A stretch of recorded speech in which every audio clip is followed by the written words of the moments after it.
할렐루야. 네, 오늘도 함께 예배함이 기쁨입니다. 네, 오늘 함께 요나의 이야기를 나누려고 하는데요. 모든 성경이 그렇지만 요나서의 핵심 주제는 크신 하나님의 끊임없는, 끝없는 사랑의 이야기입니다.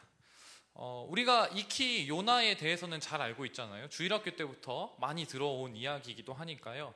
요나 선지자의 모습은 어떻습니까, 여러분? 긍정적인 모습으로 우리가 알고 있나요? 아니면 부정적인 모습으로 알고 계신가요? 어떠세요? 어떠세요, 여찬 형제? 요나라고 하면 부정적인 모습으로 우리가 많이 알고 있잖아요. 하나님 말씀에 불순종하고 자신에게 주어진 사명은 내팽개친 채 도망다니는 비겁자의 모습으로 우리가 익히 알고 있습니다. 그러나 하나님께서는 이 요나의 불완전한 모습을 이미 아셨고, 그럼에도 불구하고 끝까지 요나를 버리시지 않으시고 끝까지 그 요나를 포기치 않으시고 사랑하시고 그를 부르시는 모습을 우리는 성경을 통해 알 수 있습니다. 하나님께서는 요나가 잘못된 선택을 하는 그 과정 가운데에서도 요나를 보고 계셨다라는 것이죠. 그 모든 과정을 지켜보셨고, 그리고 요나가 올바른 선택을 할 수 있도록 끝까지 그를 붙잡고 놓지 않으셨다라는 것입니다. 하나님은 끝까지 요나를 추적하시고 무엇이 옳은 길인지 깨닫게 하시고 다시 한번 올바른 선택을 할 수 있도록 그의 환경을 이끌어 가신다라는 것이죠. 이것은 세상의 논리와는 전혀 맞지 않는 하나님의 사랑 이야기이다라는 것입니다. 오늘 설교의 제목인 천국의 사냥개라는 표현은 프란시스 톰슨이라는 시인이 쓴 시의 제목인데요. 존 스토트 목사님은 나는 왜 그리스도인이 되었는가라는 책에서 이 시를 인용해서 이렇게 말씀하십니다. 우리 함께 볼까요? 제가 그리스도인이 된 것은 부모님의 모태신앙도 아니고 스승의 영향도 아니고 그리스도에 대한 자신의 결단 때문도 아닌 오직 천국의 사냥개 때문입니다 라고 이야기합니다. 제가 원하는 길로 가고자 도망갈 때조차도 끈질기게 저를 찾아오신 예수 그리스도, 그분 때문에 나는 그리스도인이 됐습니다 라고 말하는 것이죠. 그리고 천국의 사냥개이신 그분이 은혜롭게도 저를 추적하지 않으셨다면 오늘 저는 헛되고 버림받는 인생들의 쓰레기 더미 위에 놓여 있었을 것입니다 라고 고백합니다. 여기에서 사냥개라고 표현하긴 하지만 그 천국의 사냥개는 우리를 물어뜯고 우리가 잘못하는 것 때문에 우리를 비난하고 힐난한, 우리를 잡아먹으려고 쫓아오는 것이 아니라 오히려 우리를 사랑하셔서 우리를 결코 포기할 수 없으시기 때문에 끈질기게 다가오시고 손 내미시는 하나님의 사랑입니다. 사랑하는 청년 여러분, 이러한 끈질긴 하나님의 사랑이 우리가 보고 있는 이 복음, 이 성경의 핵심입니다. 로마서 5장 8절에 이렇게 말합니다. 우리가 아직 죄인 되었을 때에 그리스도께서 우리를 위하여 죽으심으로 하나님께서 우리에 대한 자기 사랑을 확증하셨다라고 이야기합니다. 우리가 여전히 죄인 되어서 하나님과 원수가 되었고 내가 하나님께 등을 지고 하나님의 말씀에 순종하지 않겠다라고 결단하며 나아갔을 때조차도 하나님께서는 독생자 예수 그리스도를 십자가에 죽이시면서까지 우리에 대한 사랑과 우리를 향한 그 추적을 멈추시지 않았다라는 것이 바로 복음의 핵심이다라는 것이죠. 오늘 본문인 요나의 이야기도 마찬가지입니다. 요나는 지금 어떻습니까? 여호와의 얼굴, 여호와의 낯을 피하여서 자신이 뱃삭을 지불하면서 도망치고 있는 요나의 모습. 자신의 바람대로 하나님께서 이끌지 않으시고 자신의 바람과 자신의 생각과 하나님의 뜻이 맞지 않는다고 해서 하나님을 피해서 달아나고 있는 그 요나의 모습, 그러한 요나를 추적하시는 하나님을 우리는 보게 됩니다. 요나가 니느웨가 아닌 다시스로 향하고 있는 그 목적이 무엇입니까? 하나님의 낯, 여호와의 얼굴을 피하여서 하나님께서 지시하신 니느웨가 아니라 그 정반대 방향인 다시스로 향해서 도망쳤습니다. 그가 하나님의 뜻을 몰라서 다시스로 향하고 있는 것이 아니다라는 것이죠. 하나님의 뜻과 하나님의 목적과 하나님의 의도를 요나는 정확히 알고 있었습니다. 그것을 다 알고 있었음에도 의지적으로 불순종했다라는 것이죠. 그런데 여러분, 여기에서 조심해야 할 것이 있습니다. 영적 판단이 흐려지고 그리고 그 결과 잘못된 선택으로 감정적인 행동을 우리가 할 수 있다라는 것이죠. 특별히 그 하나님 앞에서 영적인 판단력이 흐려져서 내가 잘못된 행동을 하게 될 때 조심해야 될 것이 하나 있다면 바로 때마침 조성되는 환경입니다. 때마침. 우리가 하나님의 인도하심에 대해서 또 기도 응답에 대해서 생각할 때에 많은 성도들이, 청년들이 하나님께서 나의 환경을 몰아가시고 또 길이 열리는 것 같다며 하나님의 뜻이라고 해석하는 성도들을 우리는 많이 보게 됩니다. 물론 하나님은 우리의 환경을 그렇게 조성하셔서 우리를 그렇게 기도 응답의 길로 이끌어 가시는 분이시기도 합니다. 충분히 그런 능력이 있는 분이시다라는 것이죠. 그런데 제가 말씀드리고 싶은 것은 그러한 어떤 환경 때문에 하나님의 뜻을 판단하는 것, 그것은 매우 불완전하고 매우 위험한 판단일 수 있다라는 것입니다. 환경이라고 하는 것은 나의 욕심과 나의 욕망이라는 것에 지배당하기 마련입니다. 자의적으로 그 환경을 내가 내 뜻대로 해석할 수 있기 때문에 우리는 주변에 일어나는 환경과 그 상황만을 가지고 하나님의 뜻을 분별해서는 안 된다라는 것이죠.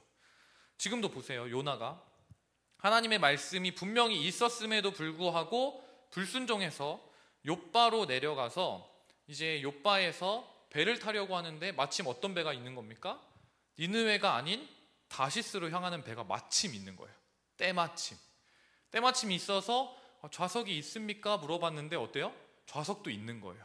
탈 수 있는 환경이 되는 거죠. 요나라면 어떤 마음이 들었을까? 이런 환경이 조성된다고? 이게 진짜 하나님의 뜻일 수도 있겠는데? 라면서 이제 요나는 다시스행 배를 타게 되는 것입니다. 내가 예약도 하지 않았는데 마침 나를 위한 좌석이 마련되어 있는 환경이 조성되었고 요나는 그것을 하나님의 뜻인 것처럼 따르게 된다라는 것이죠. 모든 상황이 요나가 원하는 방향으로 흐르고 있는 것입니다. 평소에는 계획을 해도 될까 말까 했던 일들이 자연스럽게 내 주변에 일어나면서 이건 보나마나 하나님의 뜻이거니 라며 나의 생각을 투영시키고 있다라는 것이죠. 우리는 많은 경우 이 부분에서 실수를 하게 됩니다. 시시각각 변하는 우리의 주변 상황들과 나에게 벌어지는 주변의 일들로 하나님의 뜻을 내가 분별하게 된다라는 것이죠. 그러나 사랑하는 여러분, 그렇게 하나님의 뜻을 나의 뜻으로, 나의 의지대로 분별하기에는 우리의 마음이 너무나 오염되어 있음을 우리는 알아야 합니다. 그렇기 때문에 우리는 하나님의 음성을 분별하고 하나님의 응답을 구별하는 데 있어서 반드시 변하지 않는 하나님의 진리의 말씀을 기준으로 삼아야 합니다. 우리 시시각각 변하는 나의 상황과 환경이 아니라 끝까지 영원히 변하지 않은 하나님의 말씀을 우리의 기준으로 삼아야 한다라는 것이죠. 많은 그리스도인들이 이 부분에서 실수를 하게 됩니다. 사랑하는 청년 여러분, 우리가 살아가며 하는 많은 선택들의 동기가 무엇인지, 내가 왜 이것을 하고자 하는지, 그 근본적인 물음 앞에서 하나님의 말씀으로 그것들을 해석하고 하나님의 말씀과 충돌되지 않는지 살펴보는 것이 중요하다라는 것이죠. 결코 우리의 환경, 우리의 주변의 가변적인 상황만을 가지고 우리의 판단으로 나아가는 것이 아니라 온전히 영원하신 변하지 않는 하나님의 말씀으로 우리의 상황을 판단하는 저와 여러분이 되길 간절히 소망합니다. 우리가 그 말씀 안에서 하나님의 뜻을 찾아갈 때에 우리는 올바른 해석과 적용을 할 수 있게 되는 것입니다. 이제부터 본문 안에 있는 사명의 자리를 피해 불순종의 여정을 떠나는 그 요나의 인생이 어떻게 추락하게 되는지 우리가 함께 살펴보고자 합니다. 욥바로 내려간 요나는 다시 다시스로 내려가기 위해 배에 탑승합니다. 여기에서 요나의 위치, 위치가 굉장히 중요한데요. 그 위치가 참 오묘합니다. 요나는 분명히 배에 올라탔겠죠. 그런데 배에 올라타서 어디로 향합니까? 요나는 배 밑층으로 내려갑니다. 하나님이 아닌 자신의 목적을 위해 배 위로 올라탔는데 결국 지하로 내려가는 모습을 성경이 보여주고 있다라는 것이죠. 하나님께서는 더 이상 요나에게 직접적으로 말씀하지 않으십니다. 다시 명령을 한다 해도 지금 이 타이밍에는 요나가 결코 순종하지 않을 것이다 라는 것을 알고 있으셨기 때문입니다. 의지적으로 불순종하고 있을 때 아무리 말해도 들으려고 하지 않고 아무리 말해도 그것을 자의적으로 해석하고 적용하기 때문에 이럴 때에는 다른 방법이 필요하다라는 것이죠. 하나님께서는 말씀이 아닌 요나가 처한 상황, 환경, 그의 고난을 통하여서 요나를 궁지로 몰아가십니다. 4절의 말씀을 우리 함께 읽겠습니다. 시작. 여호와께서 큰 바람을 바다 위에 내리심에 바다 가운데에 큰 폭풍이 일어나 배가 거의 깨지게 된지라. 여기에서 재미있는 표현이 나오는데 여호와께서 큰 바람을 바다 위에 내리셨다라고 하는 표현입니다. 내리셨다라고 하는 히브리어 동사는 일반적으로 창이나 칼을 던지다 할 때, 물건을 내던질 때 행위를 묘사하고 그럴 때 쓰이는 단어입니다. 이 내던지다라는 단어가 요나서 1장에만 4번이나 사용되었는데요. 4절에 있는 바람을 내던지다, 그리고 5절에 물건을 바다에 던지다 할 때 사용되었고요. 또 12절에 요나를 바다에 던지다라는 표현에서 동일한 단어가 사용됩니다.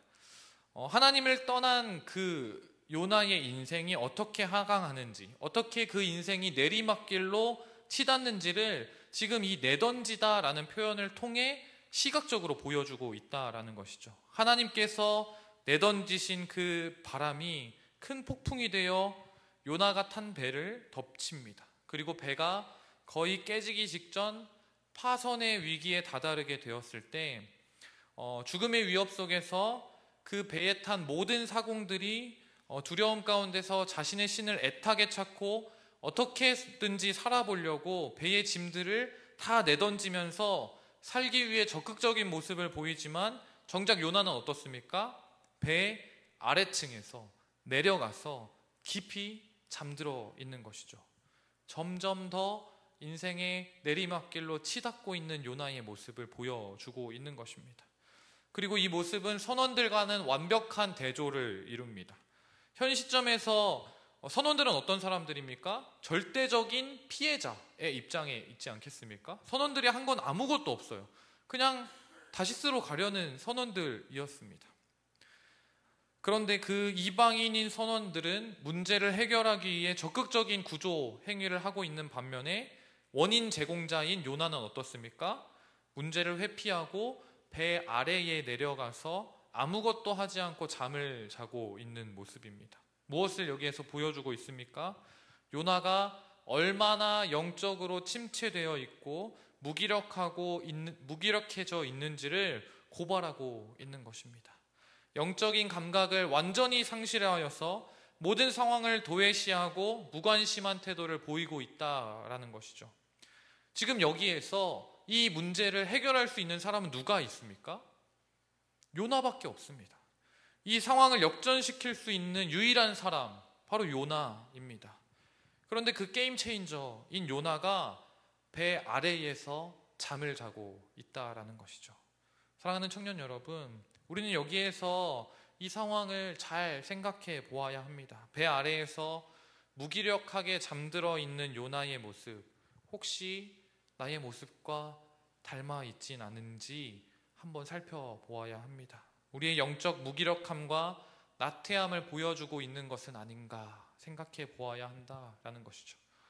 세상은 점점 피폐해져만 가고 하나님 나라의 정의는 온데간데 없어진 작금의 우리 사회에서 폭풍을 만나 파선 직전에 있는 배와 같은 이 상태에서 두려움을 느낀 사람들은 이 사회를 어떻게든 회복시키기 위해서 노력합니다. 온갖 지혜를 동원해서 이 땅을 회복시키고자 노력하는데 정작 이 문제의 유일한 해결책을 가지고 있는 저와 여러분, 그리스도인들은 지금 뭐 한다고요? 아래에 내려가서 잠을 자고 있다라는 것이죠. 아무런 관심이 없는 것입니다. 그저 나 한 사람 먹고 살기 바쁘다는 핑계로 배 밑창에 내려가서 잠만 자고 있다라는 것이죠.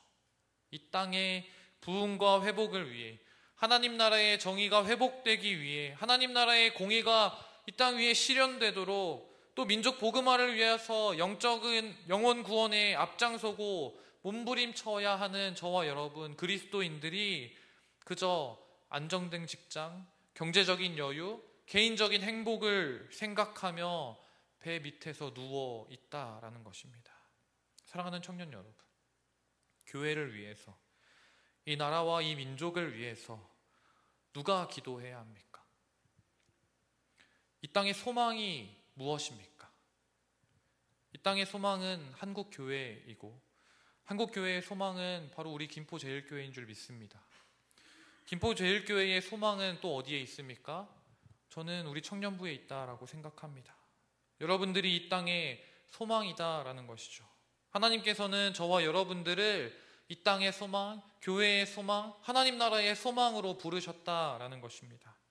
그런데 이 땅의 소망으로 부름받은 저와 여러분이 마땅히 책임져야 할, 감당해야만 할 그 시대적 사명을 감당하지 못하면 어떻게 되는 줄 아십니까? 그때부터는 하나님의 이름이 땅으로 추락하기 시작합니다. 내 삶이 망하고 나의 삶이 피폐해지는 것뿐만 아니라 하나님의 영광이 가리워지게 된다라는 것이죠. 6절의 말씀을 우리 함께 읽겠습니다. 6절 시작. 선장이 그에게 가서 이르되 자는 자여 어찌함이냐, 일어나서 내 하나님께 구하라. 혹시 하나님이 우리를 생각하사 망하지 아니하게 하시리라 하니라. 아멘. 태평하게 자고 있는 요나를 바라보며 보다 못해 화가 난 이방인 선장이 그를 질책하며 하는 말입니다. 일어나서 너희 하나님께 구하라. 너가 외쳐라 라고 말하고 있는 것입니다. 이 장면은 선장을 통해 하나님께서 요나에게 말씀하시는 것입니다. 너 더 이상 내려가면 안 돼. 너 더 이상 잠자면 안 돼. 너 더 이상 침묵해서는 안 돼 라고 말하고 있다라는 것이죠. 너 이제는 외쳐야 돼. 너 이제는 일어나서 소리쳐야 돼 라고 말하고 있다라는 것입니다. 세상이 교회를 꾸짖고 세상이 교회의 무기력함을 향해 꾸짖고 있다라는 것이죠. 믿지 않는 친구들이, 믿지 않은 사람들이 교회를 바라보며, 또는 저와 여러분의 모습을 바라보며, 야, 세상이 이런데 너라도 기도해야 되지 않겠어? 야, 니네가 정신 차려야지 뭐 하고 있는 거야? 라며 꾸짖고 있는 모습을 요나가 보여주고 있다라는 것이죠. 여러분, 얼마나 부끄럽습니까? 저희뿐만 아니라 우리가 믿고 있는 하나님의 영광이 땅에 떨어진 모습입니다. 얼마나 수치스러운 일입니까? 저와 여러분이 시대적인 사명을 감당하지 못하고 침묵하고 영적인 잠에 취해 있을 때 우리는 세상으로부터 영적 수치를 당하게 되는 것입니다. 그리고 우리가 믿고 우리가 너무나 사랑하는 하나님의 이름, 그 하나님의 영광이 땅에 떨어지는 것입니다. 교회도 다 똑같네. 예수 믿는다는 사람들이 별반 다를 거 없네. 결정적인 순간에 영적 수치를 당하게 된다라는 것입니다. 사랑하는 청년 여러분, 우리가 각자의 자리에서 우리에게 맡겨진 사명을 충분히 잘 감당해내는 저와 여러분이 되기를 간절히 소망합니다. 삶의 현장 가운데에서 하나님의 사람으로 살아가십시오. 세상의 모든 사람들이 부정직하고 부조리한 삶을 살아가며 부당한 일에 눈 감는다 할지라도 저와 여러분은 다른 모습으로 살아가야 합니다. 삶의 현장에서 또 기도의 사람으로 살아가십시오. 여러분이 몸 담고 있는 그 공동체, 또는 직장, 캠퍼스, 또 우리 교회에서 그 교회를 위해, 공동체를 위해, 캠퍼스를 위해, 또는 직장을 위해 기도하십시오. 기도하는 사람만이 하나님의 사람 아니겠습니까? 하나님의 사람만이 기도할 수 있습니다. 세상이 지금 요나를 보며 뭐라고 말합니까? 너 하나님을 위해 기도하라 라고 말하지 않습니까? 그런데 본문의 요나는 어떻습니까? 본문의 요나는 끝까지 기도의 무릎을 꿇지 않습니다. 요나도 이 모든 문제의 원인이 자신이라는 것을 잘 알고 있습니다. 자신이 하나님께 기도하며 회개하지 않는 이상 이 상황은 변하지 않는다라는 것을 너무나 잘 알고 있다라는 것이죠. 지금 이 배가 다시스가 아닌 니느웨 방향으로 배의 방향을 돌리지 않는 이상 우리의 상황은 변하지 않고 세상은 끝없이 폭풍 가운데 있을 거라는 사실을 알고 있다라는 것입니다. 그러나 요나는 끝까지 외면한 채 일관되게 침묵하는 모습을 보입니다. 그래서 결국 선원들이 어떻게 합니까? 제비를 뽑습니다. 제비를 뽑아서 누가 원인인지를 찾게 되는 것이죠. 그래서 누가 뽑히죠? 하나님이 일하심에 요나가 뽑히게 되는 겁니다. 이 모든 문제의 근원이 요나다라는 사실이 세상에 알려지게 되는 거죠. 여러분이라면 이 상황에서 어떻게 하실 것 같으세요? 저라면 그게 너무 부끄럽고 너무 창피해가지고 죄송하지만 제가 하나님께 회개하고 오겠습니다. 그리고 진짜 미안한데 배 좀 돌려주시면 안 돼요? 이렇게 말할 것 같아요. 예, 죽기보단 낫잖아요, 배를 돌리는 게. 그런데 요나는 어떻습니까? 요나는 끝까지 그럴 마음이 없는 것입니다. 12절의 말씀 함께 보겠습니다. 12절 시작. 그가 대답하되 나를 들어 바다에 던지라. 그리하면 바다가 너희를 위하여 잔잔하리라. 너희가 이 큰 폭풍을 만난 것이 나 때문인 줄을 내가 아노라 하니라. 아멘. 요나는 지금 이 폭풍이 자신 때문에 일어난 일인 것을 인정합니다. 이 고난이 자신 때문에 생겨난 것임을 인정한다라는 것이죠. 그런데 니느웨로 돌이킬 마음은 전혀 없습니다. 이 12절의 말씀은 요나의 회개 기도가 아닙니다. 그냥 자신 때문에 이러한 상황이 벌어진 것이 미안해서 도덕적인 그 남아있는 양심의 가책에서 나오는 소리입니다. 그래서 회개에서 내가 사명의 자리로 돌아가는 것이 아니라 그냥 나 죽여라 라고 말하고 있는 것이죠. 왜 이렇게까지 미련을 떨까요? 이 모습은 저와 여러분의 모습입니다. 여러분, 우리는 왜 바닥까지 내려가야 하나님을 찾을까요? 왜 그 전에 알아서 하나님께 돌아올 마음이 전혀 없을까요? 왜 우리는 망가지고 다치고 아파봐야 예수님을 바라보게 되는 것일까요? 그 전에 하나님 앞으로 돌아올 수는 없습니까? 여러분, 진짜 지혜 있는 사람들은 인생의 밑바닥까지 내려가서 하나님께 돌아오는 사람들이 아니라 그 인생의 밑바닥에 내려가면서 내가 정말 잘못했구나, 하나님의 뜻은 이게 아니구나 하고 돌아오는 사람인 줄 믿습니다. 인생의 하강이 계속되면 계속될수록 더 아프고 올라오는데 더 많은 시간이 필요합니다. 사랑하는 여러분, 제발 하나님과 싸우려 하지 마십시오. 요나의 모습 속에 여러분의 모습이 조금이라도 투영된다면 부디 그 억척스러운 고집을 꺾고 주님 앞에 돌아오길 간절히 소망합니다. 아이러니한 장면들이 계속해서 이어집니다. 요나가 하지 않는 회개, 요나가 못했던 그 회개의 기도를 누가 합니까? 이방인들이 하게 됩니다. 14절에 이렇게 말합니다. 무리가 여호와께 부르짖어 이르되 여호와여 구하고 구합니다 라고 이방인들이 이야기하고 있는 것이죠. 상황이 완전히 역전된 것입니다. 하나님의 선지자라고 했던 요나는 차라리 나를 죽여라 라고 말하고 있고, 이방인이었던 선원들은 하나님께 자신의 목숨을 구하고 있는 것입니다.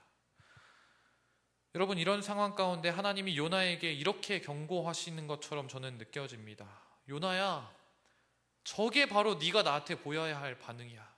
저 선원들이 하고 있는 그 회개의 기도, 지금 네가 나한테 해야 할 반응이야 라고 이야기하고 있는 것입니다. 그런데 너는 단 한 번도 나를 찾지 않는구나 라고 말씀하시는 것입니다. 오늘 본문 1장의 스토리는 결국 어떻게 일단락되었습니까? 15절의 말씀입니다. 요나를 들어 바다에 던짐에 바다가 뛰어노는 것이 곧 그친지라. 이 상황을 지켜본 모든 불신자들이 하나님의 살아계심을 인정하고 하나님을 찬양하는 것으로 1장이 마무리됩니다. 그럼 선지자 요나는 어떻게 됩니까? 더 깊고 깊은 끊임없이 그 어둡고 침침한 물고기 뱃속으로 들어가서 더욱 깊은 하강을 맞이하게 되는 것이죠. 하나님 앞에서 항복하지 않은 요나의 인생, 계속해서 하강하는 것을 우리는 잘 알고 있습니다. 사랑하는 청년 여러분, 오늘의 본문을 통해 우리는 무엇을 깨닫게 되고 무엇을 느끼게 됩니까? 서두에 말씀드렸던 천국의 사냥개 이야기 기억하시죠? 시의 저자인 프란시스 톰슨은 인생의 큰 좌절을 겪고 마약 중독자가 됩니다. 그러나 하나님께서는 인생의 밑바닥에서 허우적대던 자신을 끝까지 포기하지 않으시고 하나님의 사랑으로부터 도피했던 자신을 마치 사냥개처럼 끈질기게 추적하셨다라고 고백하는 것입니다. 사랑하는 청년 여러분, 과연 우리가 여호와의 얼굴을 피해서 달아날 수 있을까요? 하나님의 사랑은 결코 포기하지 않으시는 사랑인 줄 믿습니다. 우리는 그 하나님의 사랑 때문에 하나님의 얼굴을 피할 수 없습니다. 요나도 어떻습니까?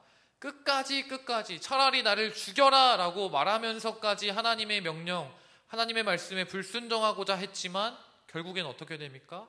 하나님께서는 그를 물고기 뱃속에서부터 끌어올리셔서 사명의 자리로 불러내십니다. 하나님은 우리의 인생 밑바닥까지 추적하셔서 다시금 우리를 끌어올리시는 분이다라는 것입니다. 바로 그러한 하나님의 추적, 하나님의 사랑입니다. 때로는 그런 하나님이 때때로 서운해질 때가 있습니다. 왜 이렇게까지 하시나? 하나님께서 왜 우리의 인생을, 나의 인생을 형통케 하시는 것이 아니라 자꾸 막으려고만 하시고 기도에 아무 응답도 하지 않으실까? 이렇게 느껴질 때가 있다라는 것이죠. 그럴 때 우리는 하나님을 원망하는 것이 아니라 우리 자신을 점검해 볼 필요가 있습니다. 내가 지금 하나님이 말씀하신 니느웨로 잘 가고 있을까? 라고 점검해 보아야 합니다. 지금 내가 사명의 자리, 부르심의 자리로 나아가고 있는지 각자의 삶을 돌아보는 저와 여러분이 되길 간절히 소망합니다. 적당히 타협하고 적당히 좋은 게 좋은 거라며 그렇게 세상의 자리로, 다시스로 의도적인 불순종을 하고 있지는 않은지 점검해 보아야 합니다. 사랑하는 청년 여러분, 한 발 한 발 나아가는 것 중요하죠. 중요합니다. 한 발 한 발 나아가는 것 중요한데요. 어디로 가는지가 더 중요합니다. 우리는 주님이 허락하신 사명의 자리, 니느웨로 나아가야 합니다. 세상의 자리가 아니라 사명의 자리로 나아가는 저와 여러분이 되길 간절히 소망합니다. 하나님의 얼굴을 피하여 도망하지 마십시오. 다시스로 가면 안 됩니다. 다시스로 가면 어떻게 됩니까? 배 밑바닥으로, 물고기 뱃속으로 우리는 갈 수밖에 없어요. 왜요? 하나님이 저와 여러분을 선택하셨기 때문입니다. 선택하셨고 끝까지 추적하십니다. 하나님은 끈질기신 사랑의 하나님이시기 때문입니다. 끝없는 하나님의 사랑이 여러분들을 포기하지 않고 여러분들을 붙들고 있을 때에 빨리 하나님 앞으로 돌아오셔서 주님의 손을 붙드는 저와 여러분이 되기를 간절히 소망합니다.